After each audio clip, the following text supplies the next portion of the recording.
ప్రజాస్వామ్యం అంటే విచ్చలవిడి స్వేచ్ఛ కాదు, భావ ప్రకటన స్వాతంత్రపు హక్కు అంటే బూతులు తిట్టడం కాదు. ఈ విషయం ఎందుకని అమెరికా యూరప్ దేశాలకు అర్థం కాదో తెలియదు.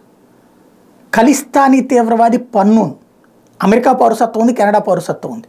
వాడు మాట్లాడుతున్నది మొన్న క్రికెట్ స్టేడియాలు బద్దలు కొడతాం, క్రికెటర్లను చంపేస్తాం, క్రికెట్ చూడడానికి వచ్చే వాళ్ళని చంపేస్తాం, ఎయిర్పోర్ట్ని ధ్వంసం చేస్తాం, ఫ్లైట్లలో సిక్కులు తిరక్కండి, ఆ ఫ్లైట్లను పేల్చేయబోతున్నాం.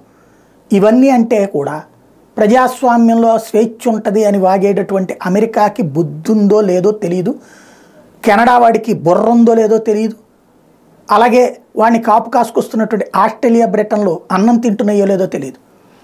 వాడిది అదంతా ఆ పన్నుని చంపడానికి కుట్ర పన్నారంటూ నిఖిల్ గుప్తాని అరెస్ట్ చేసి అతన్ని విచారిస్తున్నటువంటి దౌర్భాగ్య పరిస్థితితో ధైర్యం వచ్చినట్టుంది. ఇప్పుడు తాజాగా అమెరికా నుండి భారత్కి మరొకసారి బెదిరింపు ఏంటయ్యా అంటే, భారతదేశంలో ఉన్నటువంటి Khalistani terrorist Gurpatwant Singh Pannun incites people to target Bombay stock exchange and NSE on 30th anniversary of 1993 bomb blasts for the economic destruction of India. He holds dual citizenships of US and Canada.